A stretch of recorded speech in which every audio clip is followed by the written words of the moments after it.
Pipoca. Confere. Bebidas. Confere. Controle remoto. Na mão e pronto pro play. Então agora estamos entrando no Sofaverso.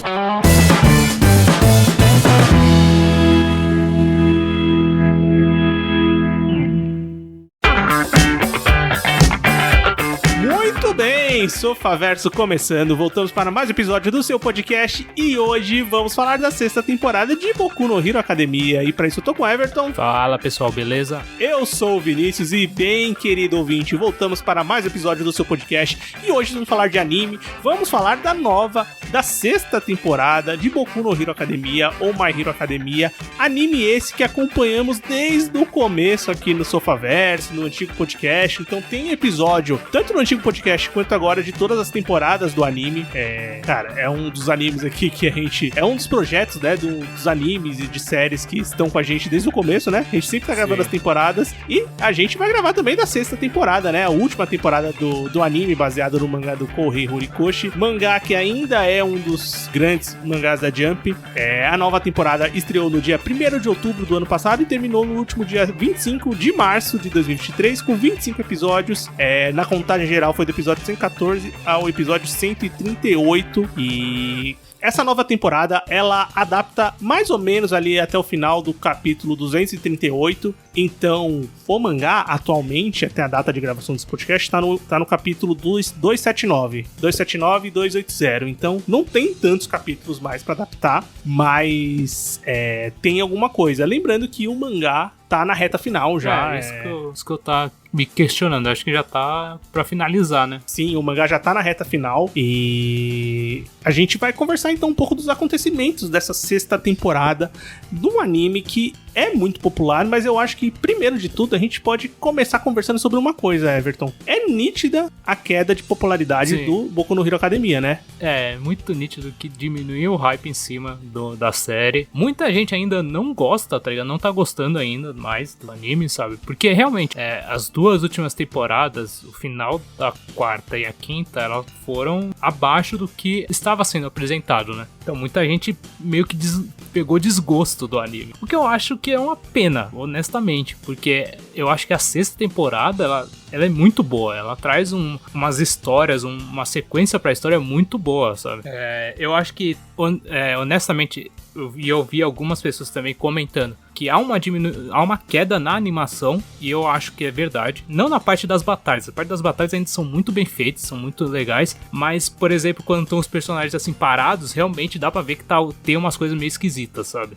Então eu não sei se é por essa questão também de ter sido 25 episódios, ou o que tava sendo, na verdade, 13, depois lançado mais 13, sabe? Que é essa moda atual, né? De separar as temporadas, pra ter uma qualidade maior, assim, na animação. Mas, realmente, ele deu uma caída forte do hype. Cara, lembrando que a animação ainda continua a cargo do Estúdio Bones, né? Então, eles ainda são responsáveis pela animação. Mas, assim, em relação à queda de popularidade, eu acho que tem esse fator de que Boku no Hero Academia é um anime como obra até aqui, lembrando que nós aqui no Sofaverso acompanhamos só o anime, então a gente não sabe o que vai acontecer no mangá, o que já está acontecendo, então a gente acompanha a história pelo anime, e é perceptível que Boku no Hero Academia é um anime inconstante, nesse sentido de ter arcos muito bons, realmente muito bons, e arcos que são muito ruins, decepcionantes, ou então são chatos e que ficam ali meio desbalanceados ao longo das temporadas, né? Eu acho que um dos pontos também é a questão de personagem, porque eu acho que os personagens do Boku no Hero, eles são aquilo, eles não mudam, sabe? Eles não têm uma grande evolução. Essa temporada tem alguns aspectos de evolução de personagem, mas eles mantêm ainda muito o core deles, tá ligado? O núcleo deles, sabe? Então, tendo esse problema de constância, muita gente que assistiu as últimas temporadas, e principalmente a 5ª temporada, que a gente comentou aqui, que foi a temporada que a gente menos gostou do anime, realmente é a temporada mais fraca, não voltou. Tem um final muito bom, né, cara? Sim, tem um final muito bom, que é a parte da Liga dos Vilões, né, do grupo paranormal lá, dos vilões se unindo. E apesar disso, ter esse final bom, muita gente não voltou pra nova temporada, porque acabou se decepcionando com o anime. Isso eu falo de pessoas que acompanham o anime. Eu sei que, conversando com pessoas que leem o mangá, também talvez esse seja outro ponto, as pessoas sabem, e é meio que constante essa fala, de que Boku no Hero tem o melhor arco, os melhores arcos, ou a melhor parte da sua história contada nessa temporada. Então muita gente pensou assim, pô, eu não vou nem assistir a sexta temporada, porque posteriormente não vai me agradar mesmo. Não volta pra assistir essa temporada, apesar dela ser muito boa, porque talvez saiba o que vai continuar, né? Como vai ser a continuação da história. E também, essa queda de animação também é um ponto importante que o Everton trouxe. Eu concordo também, dá pra ver que é perceptível. Não nas batalhas, e mesmo porque essa temporada tem muita batalha, então talvez mascare um pouco essa perca de qualidade em alguns momentos que exigiam pelo menos o mínimo ali, né? De qualidade. Dá pra ver que tem umas derrapadas, mas eu acho que tá longe de incomodar, me tirar da série, me fazer desistir, isso aí, não. E eu acho que, obviamente, pra você manter um mangá em um anime por muito tempo, que não seja One Piece, que não seja Naruto, ou até esses próprios grandes pilares da Jump, em uma hora eles têm as suas derrapadas, né? Nesse meio tempo que Boku no Hero cresceu e diminuiu, apareceu Demon Slayer, que foi um negócio fora do normal. Apareceu Jujutsu Kaisen, apareceu outros animes e mangás que chamaram também a atenção. Então tem essa coisa de, se você não manter um alto nível de história por muito tempo, outras coisas vêm e te engolem. Não tô falando que essas obras são melhores ou piores, mas assim, as pessoas têm muitas opções, entendeu? Então a tendência é você explorar outros produtos. Então isso também eu acho que pode ser um fator que diminuiu a popularidade de Boku no Hero Academia. Com certeza. E cara, vamos começar então a conversar da temporada, né? Porque, pô, ela é meio que também uma coisa que se comenta muito, de que talvez seja a melhor temporada do anime em termos de história, ou que ela traz muito do espírito do que eram as primeiras, principalmente os melhores arcos de Boku no Hero Academia. Everton, o que você achou dessa sexta temporada? Achei muito boa. Eu gostei muito dela porque ela não para, sabe? Ela tem duas partes, ela é separada em duas partes. A primeira focada realmente em só porrada, não tem nada mais. É porrada entre os heróis e os vilões, tá ligado? Não tem nada assim de muito diferente, sabe? É realmente aquilo. Mas eu acho muito legal como vão inserindo coisas dos personagens da história nesse arco, sabe? Muito principalmente pro Endeavor, a parte da história dele eu acho muito foda nessa parte.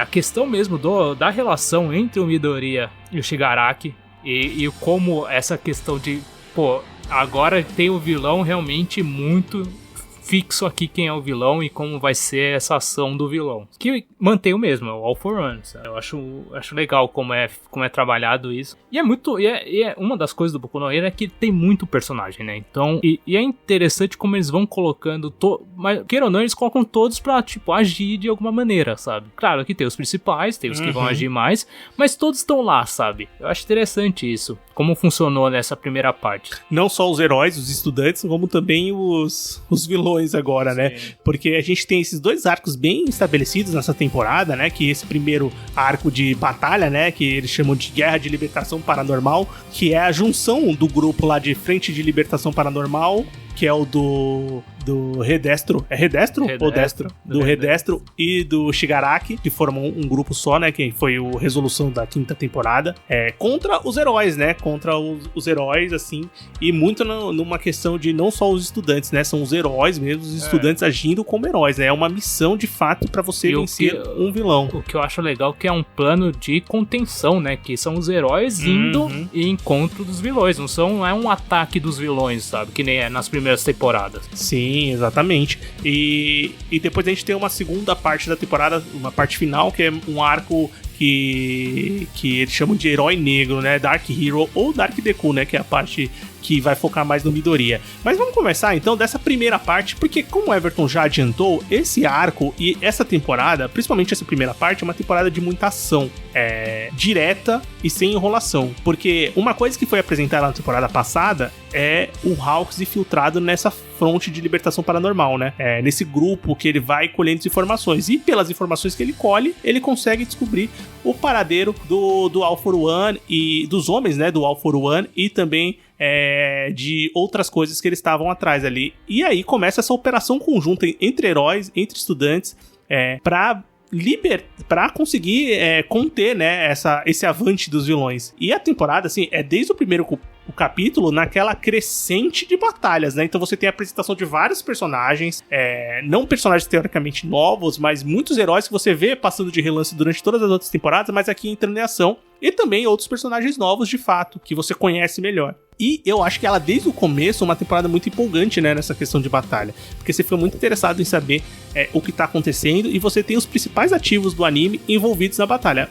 Primeira parte, muito mais o Shigaraki do que o Midoriya, né, que acaba ficando um pouco de lado nos primeiros episódios, mas é porque o todo ali tá sendo apresentado nessas frentes de batalha, né. Porque no começo as frentes de batalha são realmente dos heróis profissionais, né. Os alunos eles estão lá pra ajudar a tirar as pessoas da cidade, coisas mais específicas, sabe? Eles não estão na linha de frente, né? E nessa parte da linha de frente eu acho muito foda duas histórias, né? A do próprio Hawks como infiltrado com o Twice, muito legal, né? Que tipo, mano, essa relação deles é muito foda. Eu acho muito legal. Como ele usa o Twice, porque ele vê que o Twice, que é o cara que se multiplica, né, da Liga dos Vilões, ele desde a outra temporada mostra que ele é o cara que ele era o menos vilão, né?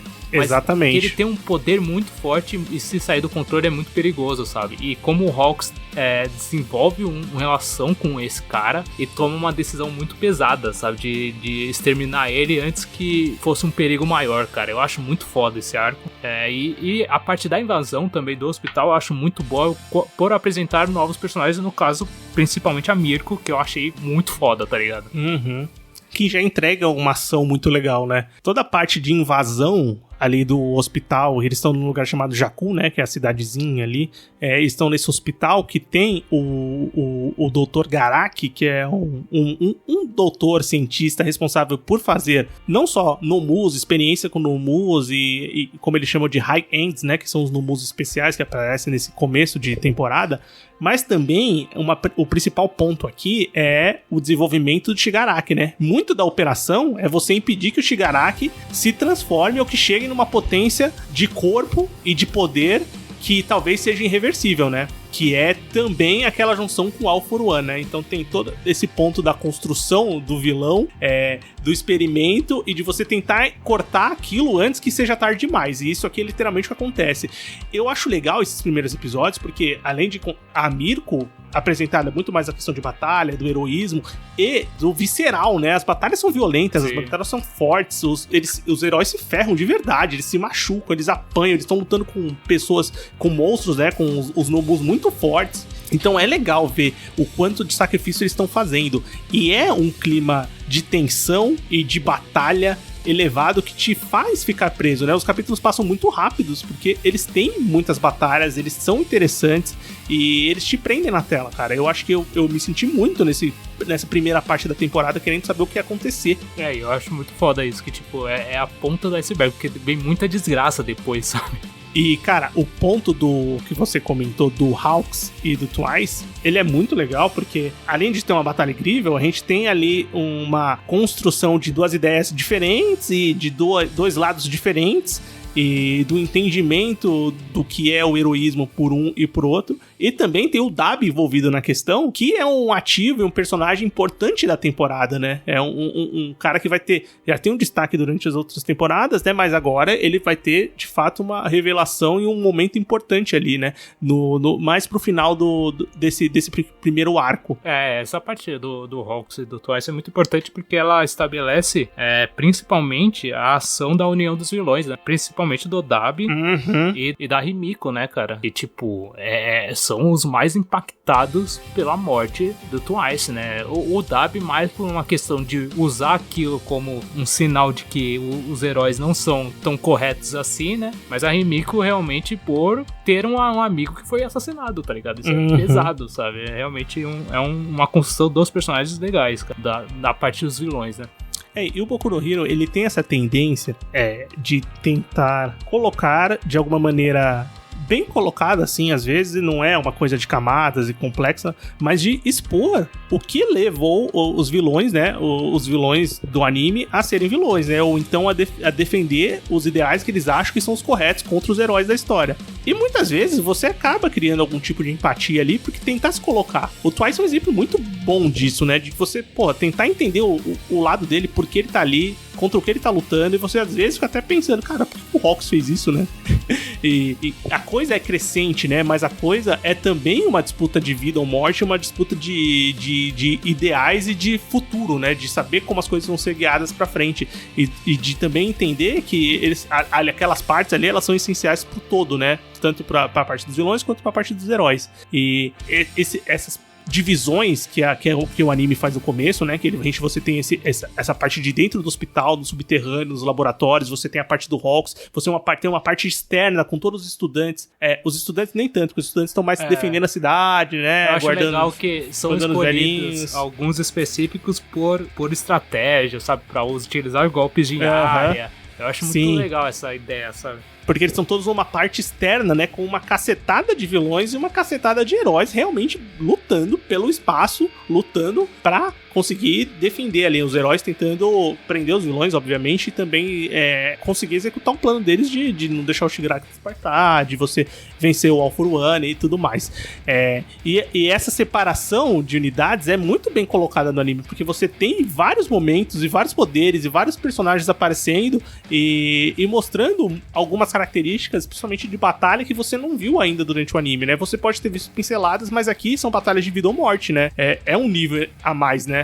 E eu acho que é muito bom quando há o despertar do Shigaraki no hospital, cara, e realmente é uma parte muito pesada, sabe? Porque o poder dele é muito destrutivo. Então você vê realmente eles muito desesperados, porque toda aquela parte deles fugindo, dos heróis lá que ficam no meio do caminho, e ver como o Shigaraki tá forte, sabe? Eu acho que começa já aí começa a segunda parte, digamos assim, dessa batalha, né? Que é realmente os heróis contra o Shigaraki, né? É muito legal isso, porque assim, desde a última temporada que a gente viu todo o flashback do Shigaraki, nessa temporada, o começo ele tá ali se aprimorando fisicamente com o seu poder, né? Pra chegar no exemplar e no vilão perfeito, né? O vilão que vai ser o vilão da história. Ele vai ser o cara a ser derrotado. Ele vai ter um poder que, no caso, o poder dele já era apelão, né? Ele desenvolve ele e você percebe que o poder dele evoluiu. Então a gente tem um vilão que evoluiu, né? Um vilão que foi treinado pelo seu mestre, mas acabou se tornando uma coisa só, e até em alguns momentos ele dá a entender que ele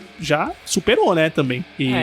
Eu achei mais, tipo, no sentido, depois eu achei, no decorrer da história, eu achei que realmente meio que perdeu um pouco isso pra mim do Shigaraki, sabe? Eu achei que, tipo, pelo menos trata muito como manipulação só do One for All, sabe? Então, eu acho que em alguns momentos ele dá muito clara essa sensação do One for All, que o One for All quer usa o Shigaraki como realmente corpo só, né? Como um lugar um corpo que ele pode usar as habilidades dele e realmente alguém que ele pode continuar vivendo e passando isso pra ele. E em alguns momentos, o Shigaraki dá pequenas pinceladas de que, a minha opinião é a que vale. Eu não vou ficar só te escutando e eu vou fazer da minha maneira.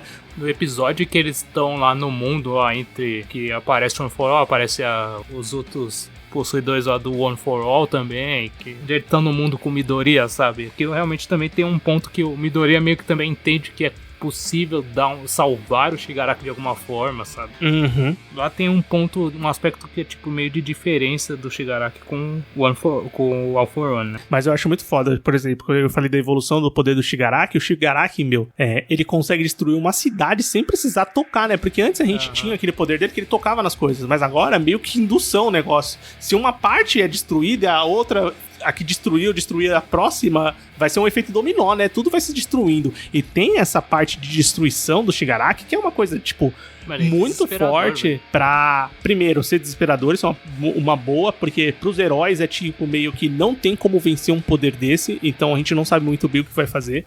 E você vê que o cara tá num nível de poder muito grande e é meio que, não tem muito como lidar com esse tipo de poder, né? A gente não sabe muito o que fazer. Ele é caótico, ele destrói tudo e ele tem um objetivo muito claro e e específico nessa parte, que é o Midoriya. Ele quer o All for One, ele quer o poder do Midoriya. Ele já está com essa habilidade do All for One, que é de pegar os poderes pra ele, mas agora ele precisa do One for All, né? Que é o outro poder, é o oposto dele, e é o que vai fazer com que ele seja o ser definitivo lá, que ele tenha toda a força que é necessária pra todos os objetivos dele. E, cara, além de ser muito overpower já, esse objetivo é muito claro, e ele vai passar por cima de todos pra conseguir isso. E a temporada agora, essa primeira parte, os episódios eles vão focar muito nessa disputa, né? E aí o Midoriya começa a entrar mais a história também, né? Porque vem o ponto do Midoriya, que é o Midoriya, ele tem aquele princípio, né, que tipo, ele quer salvar todos, então se o cara tá atrás dele, ele vai em encontro do cara pra tentar impedir, né, pra sair de perto das pessoas que ele se importa, né, então fica muito nessa luta realmente depois, e essa parte eu acho muito foda, a parte da luta, que fica o Endeavor, muito foda, Gran Torino, aí vem o Bakugou, o Midori, o Todoroki, tudo pra lutar com o Aizawa. Isso que é foda, porque como o Shigaraki ele tem um poder de reconstituição, então eles têm que usar o Aizawa pra anular esse poder do Shigaraki pra poderem ocasionar algum dano, tá? Porque senão o cara é invencível, né, cara? Cara, eu acho muito foda. Mas aqui é perceptível uma coisa, não sei se você teve essa sensação. O Shigaraki chegou numa escala de poder tão grande, que os outros personagens, que são muito fortes, eles têm que fazer um esforço dobrado pra poder nivelar o poder dele. Isso estão lutando em vários heróis. A gente tá com o Endeavor, que é o herói número 1, a gente tá com o Bakugou, que é muito forte, com o Midoriya, que além do One for All, ele também tem as outras habilidades que estão sendo despertadas, e é uma coisa que eles trabalham muito mais essa temporada. Você tem outros heróis ali em batalha que estão toda hora ali chegando e batalhando. Só que no caso do Midoriya, no caso do Bakugou, eu sinto que muitas partes eles chegam num limite e você fala, daqui não passa. Aí no outro episódio eles voltam e conseguem lutar mais um pouco. É tipo muito o poder do protagonismo de alguma forma. Tem que ter, cara, tem que ter pra funcionar, sabe? Porque assim, eu entendo que eles são realmente fortes, mas dá a entender, porque são várias, é uma batalha longa, né? São vários momentos de batalha, são vários acontecimentos. É intercalado com outras batalhas. A principal é o despertar do Gigantomaquia, né? Sim, que é uma parte importante. Pô, a parte do Gigantomaquia contra os alunos da UA, cara, com os amigos do Midoriya, eu acho muito legal, velho. Toda a estratégia que eles tentam usar, sabe? Eu acho um capítulo bem interessante. E tudo bem legal. Pra mostrar também os outros, né? É tudo intercalado com essa luta, né? Aqueles ambientes diferentes que vão intercalar num local só, né? Porque o Gigantomaquia desperta no momento que ele sente a presença do Shigaraki, né? Sim. O Shigaraki despertou, então eu vou encontrar o meu mestre. No caminho, tem os estudantes da UA, tem os outros professores, tem a Midnight, que é uma personagem muito importante, depois vai ter um desfecho muito triste na temporada, e o Gigantomaquia tá indo nesse objetivo. A parte com os alunos é realmente muito legal, porque também dá aquela autonomia de que os alunos não são só alunos, né? Eles são heróis agora, de verdade. Eles têm responsabilidade, eles têm que agir e colocar a vida em risco. Então, eles têm essa responsabilidade. Apesar de o anime trabalhar várias vezes com esses momentos, aqui é uma missão, é um momento que tem o grupo inteiro, né? Porque em outros momentos foram selecionados alguns alunos só, né? Pra participar de algumas missões. Aqui a gente tem um grupo inteiro, todos os estudantes fazendo muito do que eles treinaram, e a gente viu várias vezes, e a gente viu de maneiras legais e viu de maneiras chatas durante o anime, e aqui é de uma maneira muito legal, porque é uma operação, é uma batalha realmente grande, e essa convergência posterior vai fazer com que a batalha continue grandiosa. Mas eu acho legal, a luta em si, a animação, batalha, movimentos, é muito legal. Todas as resoluções que eles dão pros poderes, tanto do Shigaraki, do Midoriya, do Bakugou. Então, e tem um outro ponto que é o do Bakugou, você mencionou, que tipo, tem essa questão, tem um capítulo que fala muito da evolução dele como pessoa, né? Principalmente nessa questão de proteger o One for All, né? No caso, proteger o próprio Midoriya, né? Que tornou um amigo dele. Mas ao mesmo tempo, pra mim, não mudou muito do personagem. Eu continuo não gostando do personagem. Eu entendo que tem uma evolução dele, tá ligado? Eu acho o Bakugou menos insuportável do que ele era sim. Durante o anime. Mas não é nada que pra mim muda tanto, tá ligado? Sim, eu também, continuo cagando pra ele. Mas antes ele me incomodava até. em alguns momentos. Mas agora eu acho que ele consegue segurar ainda mais esses momentos que são mais importantes, né? Momentos de batalha, momentos que ele tem que ajudar os amigos, ele cria um senso maior de amizade, de responsabilidade, de companheirismo. Eu acho que essas coisas eles conseguem trabalhar de melhor forma e fazer com que o personagem seja menos irritante, né? E, porra, mas querendo ou não, da batalha, o Bakugou sempre funcionou e continua funcionando muito bem. O poder dele é muito legal e a combinação de poderes e a forma que funciona na batalha e na forma que os personagens encontram pra lidar com o Shigaraki e todo o poder dele é muito legal. E falando do Midoriya, só pra gente não passar batido por isso, é legal ver também o Midoriya usando os poderes que ele despertou na última temporada, né? Essa questão dos poderes dos outros portadores do One for All começando a despertar no Midoriya, né? Então o Midoriya tem essa coisa especial, né? Essa habilidade especial de conseguir usar o poder dos outros. Isso é mais detalhado depois da segunda parte, mas é o princípio nessa luta, né? Que é muito do encontro também dele, muito porque pela essa questão também de mostrar meio que o interior do poder deles, sabe? Do One for All e do Eu acho muito legal isso. Que é meio tipo... realmente, são duas... É uma memória... uma moeda, né? E é uma memória do poder, sabe? Ele carrega a habilidade, carrega o poder, então você tem a memória dos outros usuários. Eu acho muito legal essa resolução da conversa com os outros usuários e você usar as habilidades. Obviamente, isso torna o personagem mais overpowered do que já é, com certeza. E ele também é um bom gancho pra você resolver vários conflitos, colocar habilidades que ele precisa na hora da batalha. Funciona super bem. E aqui na batalha, realmente elas aparecem quando ele necessita. E posteriormente, quando a temporada se presta a conversar sobre isso, ela dá boas explicações e eu acho que é uma coisa que funciona. Foi uma sacada muito legal de você conhecer os outros personagens, os outros portadores, e você também fazer com que o Midoriya entenda o poder dele e continue crescendo, evoluindo como o herói que ele vai se tornar, né? Que a gente já sabe desde o começo da história. Eu acho que primeira parte, acho que é uma das maiores revelações, mais impactante é a do Dabi, né? Aquele capítulo, a dança do Dabi, sabe? É absurdo, eu acho ele muito bom, sabe? Muito bom. Essa questão dele ser filho do Endeavor, dele ter tido... dele justificar porque ele é daquele jeito, porque ele tem aquelas cicatrizes, porque ele tem esse poder também, né? Porque aí depois você para pra pensar, é meio óbvio que ele tem alguma relação com o Endeavor, tá ligado? Eu acho da hora, tipo, essa parte de dele tentar demonstrar, jogar todo o público contra o Endeavor, contra todo mundo. E as provocações que ele faz, não só pro Endeavor, mas pro Todoroki, né, cara? Com certeza. Eu vou te contar que essa parte do Dabi eu já sabia, porque eu já tinha tomado spoiler antes da temporada, assim. Quando isso aconteceu no mangá. Quando o mangá e o anime estavam mais populares. Então se falava mais sobre isso. Vira e mexe, você entrava no Twitter, tinha o Trend Topics ali de um acontecimento de um capítulo. Então essa revelação do Dabi eu sabia. Mas é interessante ver no anime como que isso se dá, né? Porque você sabe uma coisa, mas como isso se dá é diferente, né? Que o Dabi sempre foi um vilão que o pessoal sempre ficava mais de olho, gostava da habilidade dele, achava interessante, mas não entendia muito bem de onde que era. Porque ele era mais ativo, assim, né? Sim, com certeza. E essa revelação e toda a questão de mostrar o passado dele, ele ser filho do Endeavor, a relação deles, eu acho legal. Acho que é uma boa explicação, eu acho que gera uma cena de combate incrível. Eu acho que essa questão também justifica, mas não totalmente, o quanto eles colocavam peso no passado e na relação do Endeavor com os filhos, que é uma coisa que eu já reclamei em outras temporadas. Falei, nossa, mas, não sei, cara, parece que isso aí tá barrigando, sabe? Tá a mais, não precisava ser tudo isso.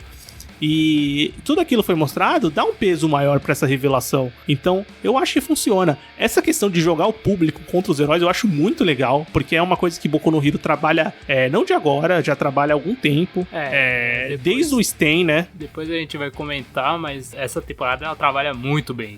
Desde o Sten. E essas pitadas vão sendo jogadas durante toda a série. Que, tipo assim, apesar dos heróis estarem aí a defender a população, sempre tem o cinza ali, sempre tem uma coisa que não é exatamente só só rosas, só flores, só coisas boas. Tem uma coisa pra ser discutida, tem uma coisa que pode ser levada em consideração, e o Dabi escancara os erros, escancara os problemas dos heróis, que além de heróis são pessoas que cometem erros e que estão arriscando a vida o tempo inteiro, seja pro bem ou pro mal. E é muito legal ver esses pontos serem colocados, né? Obviamente, tudo isso, todas essas revelações, e tem muita coisa acontecendo na temporada, num cenário de batalha caótica, né? Quando o Dabi faz a revelação, porra, tá Dabi, tá Gigantomachia, tá Shigaraki, tá Todoroki, tá Midoriya, tá Bakugou, tá Endeavor. Todo mundo ferrado, né? Todo mundo quebrado. E o Endeavor, se você parar pra pensar, ele é basicamente o que menos luta nessa parte toda de batalha, porque ele tá, primeiro ele gastou muita energia com o Shigaraki, com todos os problemas, e depois que tem a revelação, basicamente desliga. Ele fica em choque, né, cara? O choque dele é real, e eu acho que a série transmite muito bem o tamanho do choque pra ele.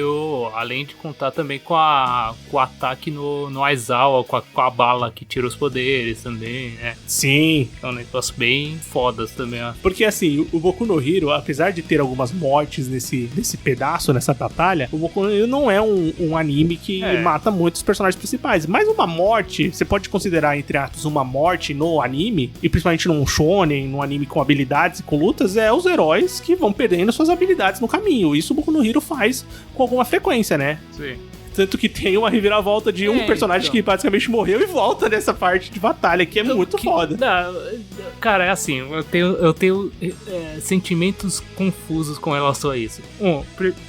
Com dois personagens, né? Um que eu acho muito legal a volta, que é o que você falou, que é o Giannis. Eu acho a volta dele muito boa. Tá ligado? Eu acho legal. A habilidade dele é muito legal. Ficou muito bem animado. Ele é muito animada. forte. Dá pra ver que ele é muito forte. Ele consegue meio que derrotar o Gigantomachia de alguma forma, ajudar, né? Porque, na verdade, quem derrotou foram os alunos da Way, depois o anestésico lá e tal. Mas, por exemplo, a volta do Mirio, que é um personagem que eu adoro. O Mirio Togata é um personagem que, mano... Acho que eu tenho a mesma opinião que você. Eu adoro esse personagem, mas a volta dele é sem graça. A volta dele, além de ser sem graça... Não tem, tipo, um destaque, sabe? Apesar ela que parece muito um fanservice. Dá pra entender que, tipo, realmente, naquela situação não era pra ter destaque, tipo, porque eles estão numa luta muito fodida, todo mundo tá ferrado e tal, mas parece realmente que, vamos jogar esse personagem aqui, sabe? Não, e outra, eu acho que acaba tirando muito do peso do que aconteceu com ele. Também. Tira muito do peso daquele arco, porque quando foi mostrado todo o potencial, a habilidade dele e toda a trajetória, a batalha e a missão, até ele perder os poderes, é muito forte, né? É impactante não só pra ele, como também pros outros, pro Midoriya, personagem principal, e também pra outros que estão acompanhando ele ali, All Might e outras pessoas. Sim.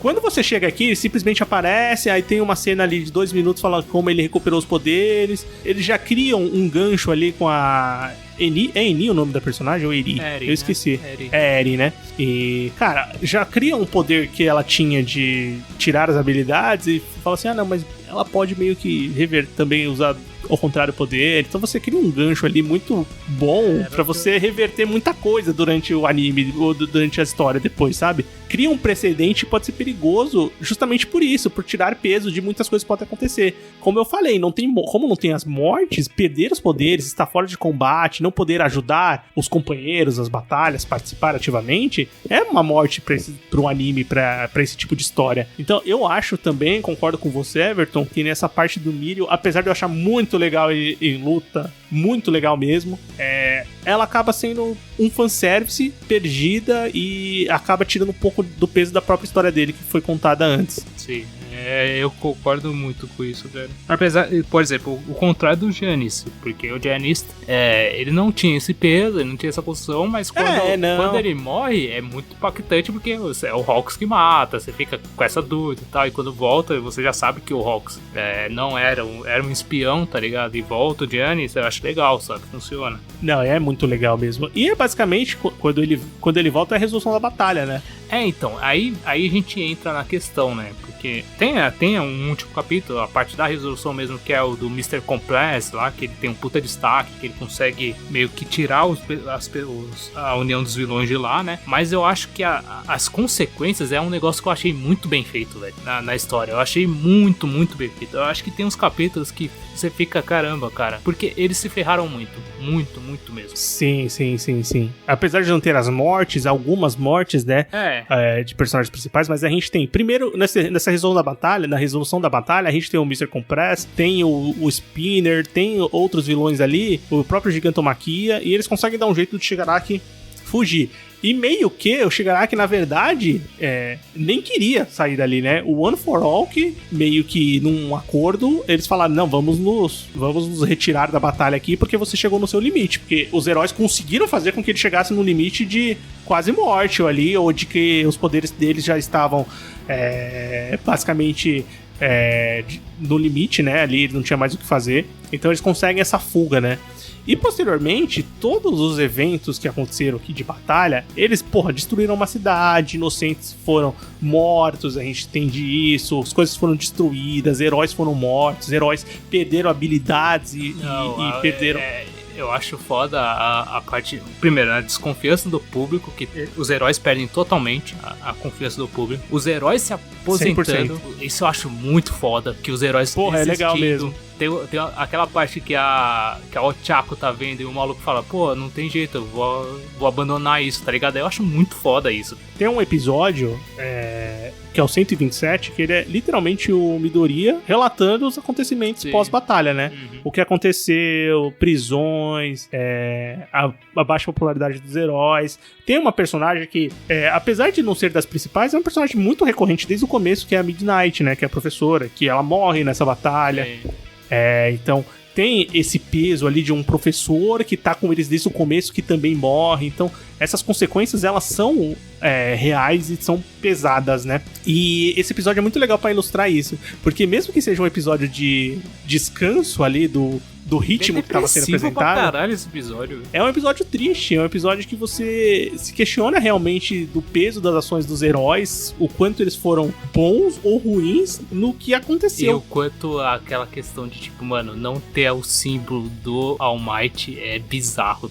A estátua do All Might com a placa do... como é que tá escrito? I'm not here. I'm not there. I was not there, tá ligado? I was not there, alguma Mas, coisa tipo, assim, isso daí já é mais na segunda parte, né? Que é depois não é nessa primeira? Eu achei que parecia nessa parte já. Eu acho muito foda que no capítulo seguinte, aí acontece uma desgraça maior ainda. Porque, tipo, a união dos vilões simplesmente liberta todos os presos possíveis, sabe? Eu vou falar, assim, eu acho muito legal isso que acontece, porque... Não, tipo, eu acho esquisito. Eu acho esquisito pra caralho. Tipo, mano, como eles conseguiram... Beleza, você tem um sistema de segurança o pior possível do mundo. Não, o sistema de segurança... cara, eu fiquei pensando, eu falei assim, a ideia é legal, mas, mano, simplesmente todos os heróis foram dormir, descansar, foram pro hospital, e os heróis e os vilões continuaram de boa e falaram assim, vamos ali no Tártaro, que teoricamente é a prisão de segurança máxima, é a pior prisão que tem pra prender os vilões, e eles conseguem com certa facilidade libertar todo mundo, né?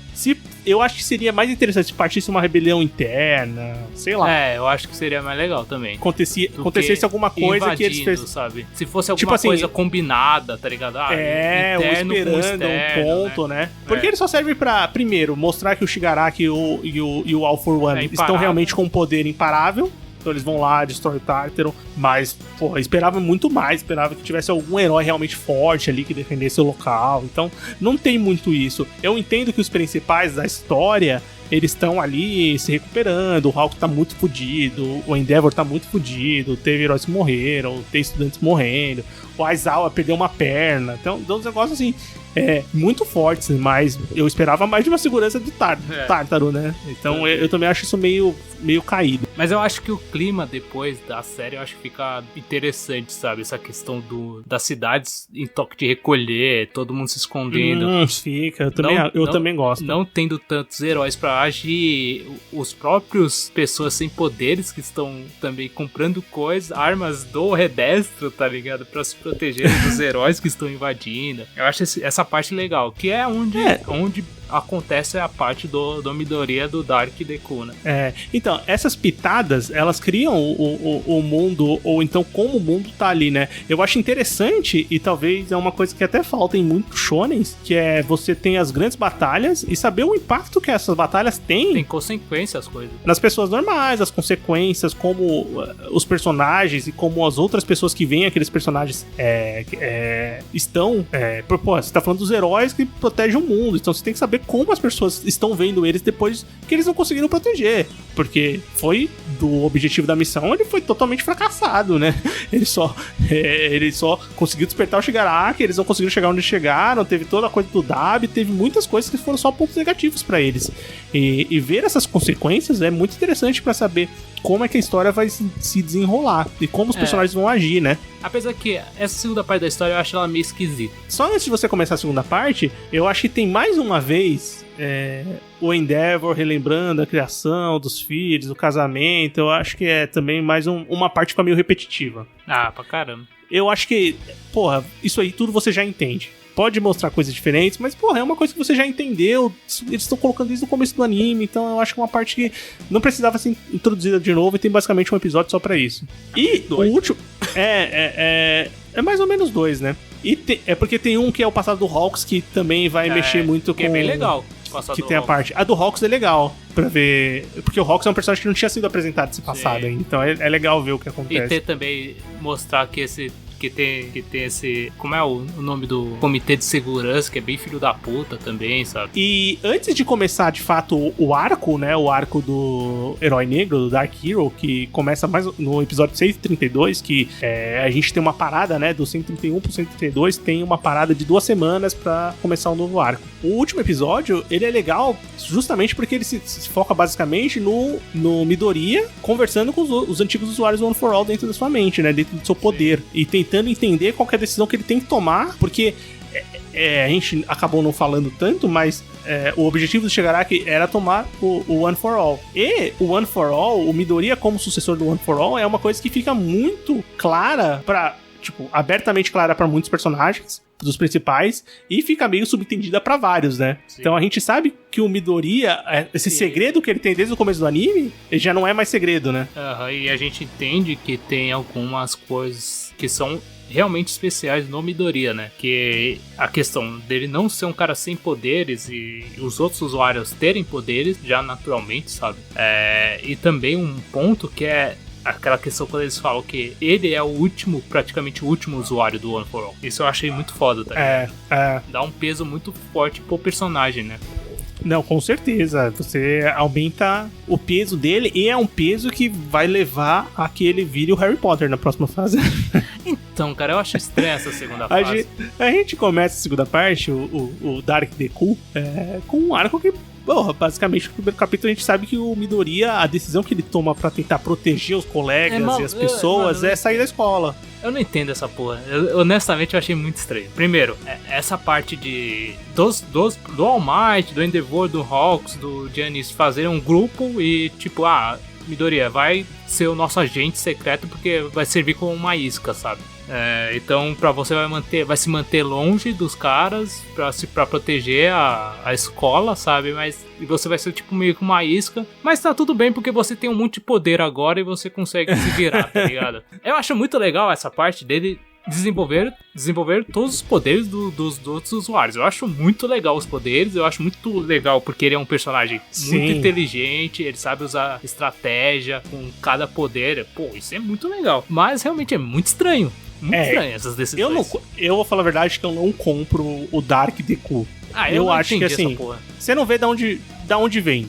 Eu não sei se o autor pensou que essa questão do anti-herói, entre aspas, vamos dizer assim, ou então uma versão dark de um personagem, sei lá, vibe Sasuke, vibe, sei lá, qualquer outro personagem que o que tem de dark aí dele é que ele coloca a capa do Gran Torino, só, tipo... Então, ele coloca a capa do Gran Torino, aí ele coloca aquela máscara, fica com um bico e fica aí mais sujo. Não é nem tipo... exatamente, ele fica sujo, é isso. Sabe? Mas assim...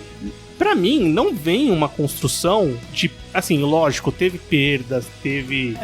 Conversa com a mãe, uma parte muito bonita quando ele tá no hospital. Mas eu não vejo ele com essa mudança de personalidade, sabe? Não. É uma mudança... Ele abandonar a escola, eu acho que até... Ok, pro personagem, é compreensível, né? Claro, sabe? Porque é muito daquela questão do Deku ele querer carregar essa responsabilidade sozinho, né? E não querer machucar ninguém. E isso conversa totalmente com ele. E eu acho legal, tipo, depois, a parte da construção dos colegas dele, falando assim, não, cara, você não precisa carregar esse fardo sozinho, tipo, e como ele, ele revela pra todos da sala dele que ele tem o poder do One for All, que os caras estão atrás dele e tal. E essa parte eu acho a mais legal dessa parte do Dark Hero, que é a do... essa questão dos amigos dele. Fala assim, não, cara, você não precisa fugir, você pode ficar aqui com a gente, cara. Eu acho interessante essa construção dos amigos dele, mas realmente ele não muda muita coisa, cara. Tanto que eu acho que essa parte do Dark Deku, ela é tão até jogada de alguma forma, ou então inserida de uma maneira que não faz muito sentido, que o próprio autor abandona isso muito rápido. Porque se você se prestou a colocar ele como uma versão dark, uma versão maldosa, ela demora 4 capítulos e acaba. Então, tipo, realmente não tinha muita necessidade de fazer isso.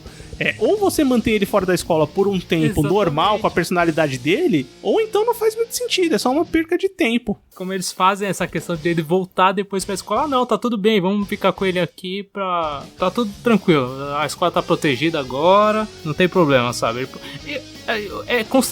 Pra mim é muito conflitante isso, porque eu acho ruim essa questão dele voltar, tá ligado? Vou voltar aqui agora, ok, agora também a gente consegue, mas parte do capítulo da declaração da Ochako, dela justificando porque tudo voltar, é muito legal. Eu achei muito bonito, tá ligado? É muito bonito, porque assim, nessa parte do Dark Deku, a parte mais importante de batalha é quando ele encontra a Lady Nagant, que é uma ex-heroína, né, uma ex-agente do lado dos heróis, que acaba indo pro lado do All for One, e eles acabam se encontrando ali, e ela é meio que uma ex-heroína que perdeu a fé, ou perdeu a crença nos heróis, né, e acaba se voltando contra eles, e tem um poder interessante ali, de criar as armas no corpo, né, de atirar pelo corpo, é legal, cria um episódio de batalha legal, interessante, e aí ela serve pra dar umas pistas pra eles. Só que assim, essa parte é tão até desperdiçada, porque até as próprias pistas que essa personagem insere, ou dá pra eles, não dão em nada, então é tipo, meio que não serve pra nada essa parte, entendeu? Eu concordo. Mas aí posteriormente a gente vai ter também uma parte que é mais um clichêzado do Shonen, que é o poder da amizade, mas, pô, foi feito de uma forma bonita, foi feito a luta do Deku contra a Sala é muito legal. É muito legal, é um repeteco do que o próprio autor já fez quando só que ao invés do Deku era o Milho na parte que aconteceu, mas assim, tem um peso diferente, tem uma ideia diferente, é uma luta muito legal, é uma luta que mais uma vez a gente vê a habilidade dos outros, a gente vê quanto o Midoriya está forte aqui, quanto ele já está dominando as habilidades dele, e, porra, posteriormente tem a volta dele. Eu acho muito legal o confronto de você não é bem-vindo aqui porque você é a fonte do problema, e como os amigos dele estão do lado, então companheirismo, essa coisa que ele salvou, né? Tipo, pelo caminho. E a própria declaração da Ochako eu acho muito bonito, tá ligado? Do jeito que ela fala, pô, olha pra ele, olha como ele tá, sabe? Pô, vocês não vão ajudar o cara mesmo, né? Só achei que a mãe dele vacilou de não ter ido lá abraçar a filha, fiquei esperando a mãe foi a última, velho. Eu falei, caralho, que mãe é essa, mano?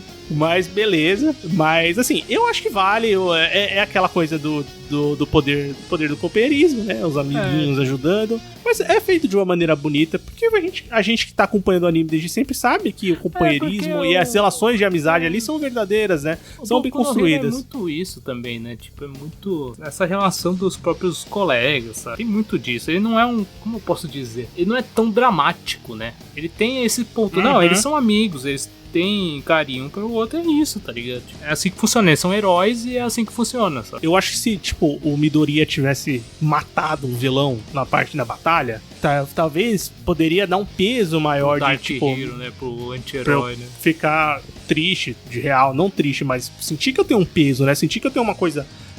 escura dentro de mim, esse sentimento ruim, né? Eu vou fazer qualquer coisa pra impedir. Exatamente. Então, e isso que eu tô falando, essas críticas dessa segunda parte, não tiram os méritos do que, tipo, tem batalhas legais, tem o reencontro dele com o muscular lá, que, porra, é muito foda.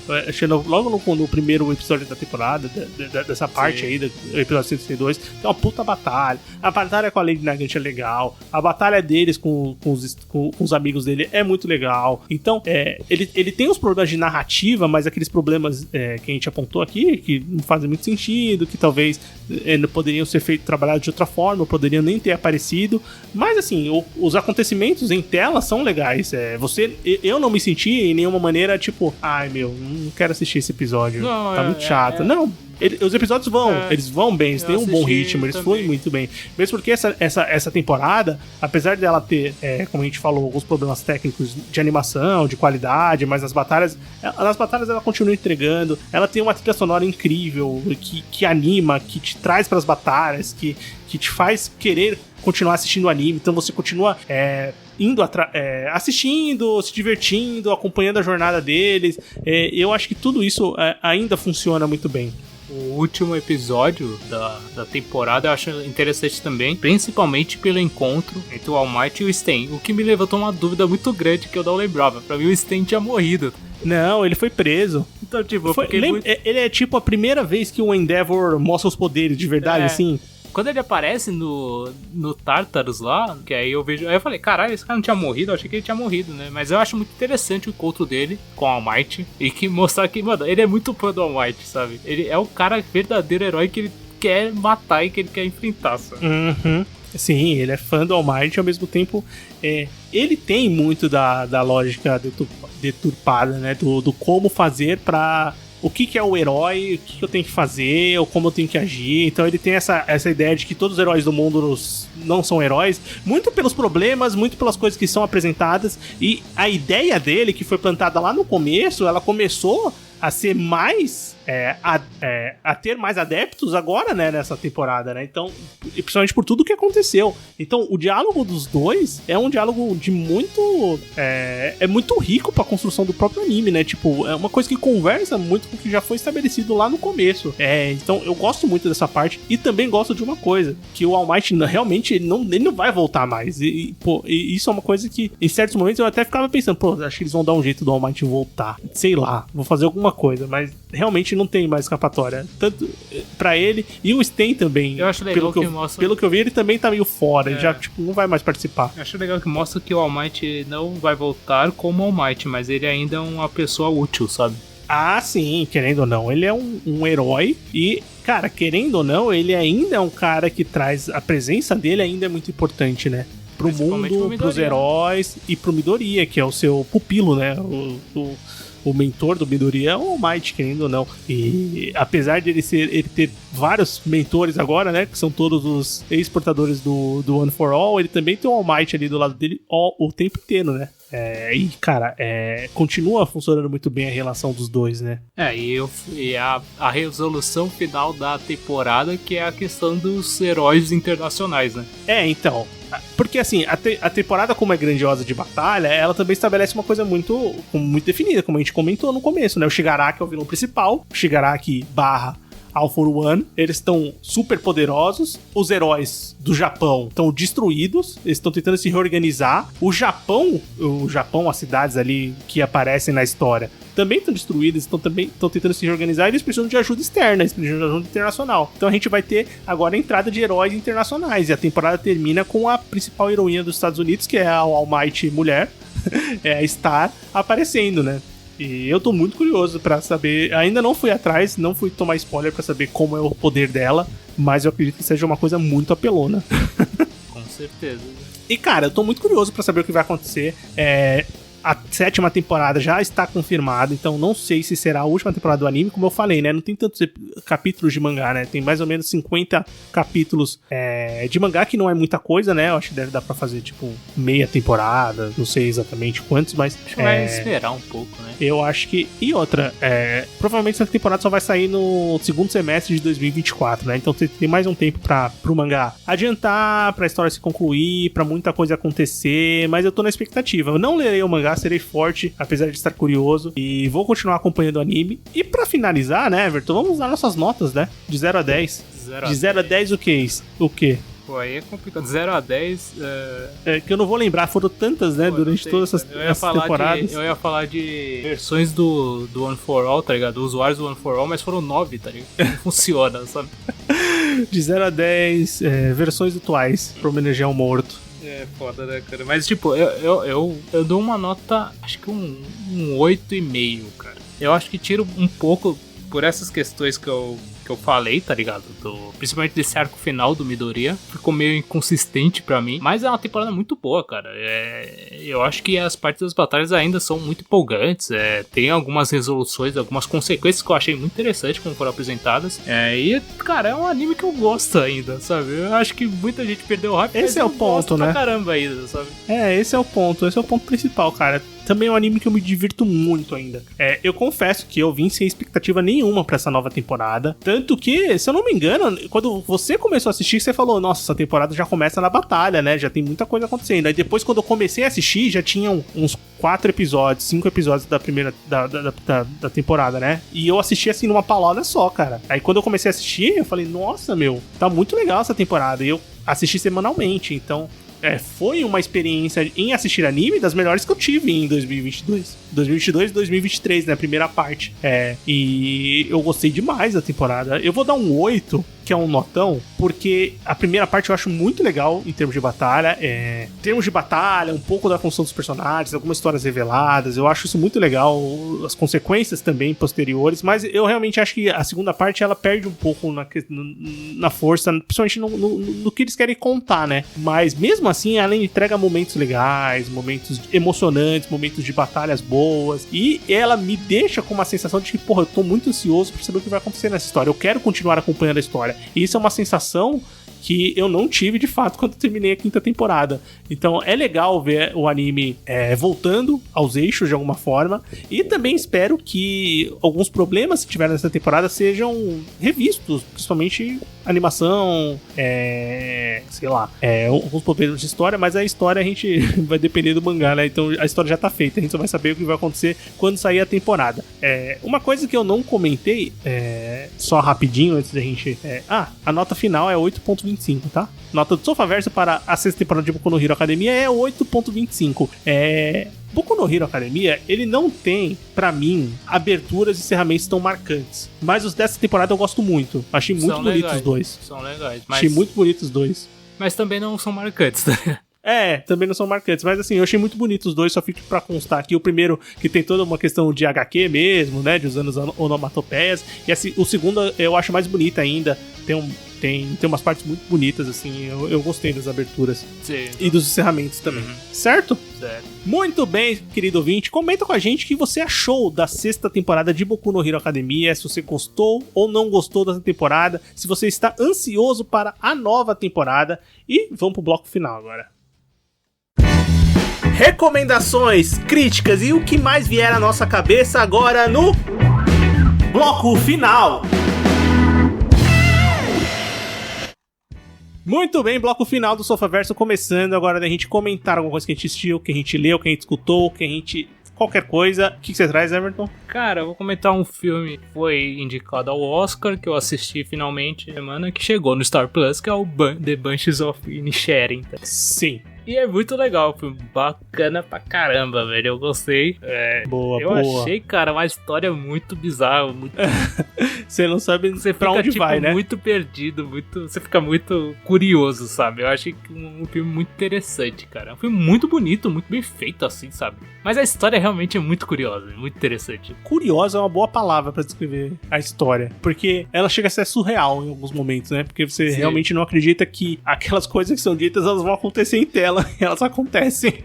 Boa, Everton. Gostei desse filme também. Gostei bastante. E é muito engraçado. Tem umas piadas muito boas no filme. Tem umas altas risadas nesse filme. Eu falei que o Colin Farrell tá bem. O pessoal, o Colin Farrell tá muito bem nesse filme. Brandon Gleeson, Carey Keoghan.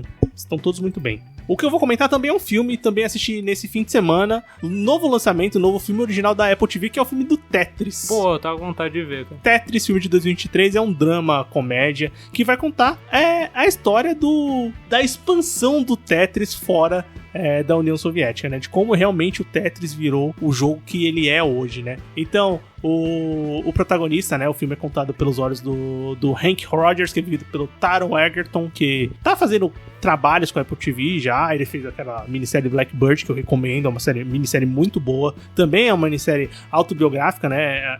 Biográfica, né? Baseado em fatos. E aqui ele vive o Hank Rogers, que é um cara que trabalha na indústria dos games, e quando ele conhece o Tetris, ele quer, de alguma forma, expandir o Tetris pros Estados Unidos e posteriormente pro mundo, né? E, cara, é um filme muito legal, é uma construção legal pra você saber como é a história do jogo, como ele se expandiu, como aquele joguinho se tornou o que ele é hoje, né? Talvez a porta de entrada pra muitas pessoas no mundo dos videogames, né? Em um jogo altamente viciante e até hoje um jogo muito jogado e celebrado. Então, é um filme muito legal, cara. É divertido, tem a sua comédia, tem o seu drama, ele tem um pano de União Soviética, de você entender como a União Soviética funcionava. Obviamente, ele tem umas coisas meio caricatas em relação à União Soviética e principalmente aos soviéticos e todas as caricaturas que podem surgir disso, porque ele tem uma vibe os Estados Unidos salva o mundo, mas mesmo assim é um filme muito legal assim, pra você acompanhar e pra você entender toda essa história maluca desse jogo que é sensacional, certo? Certo.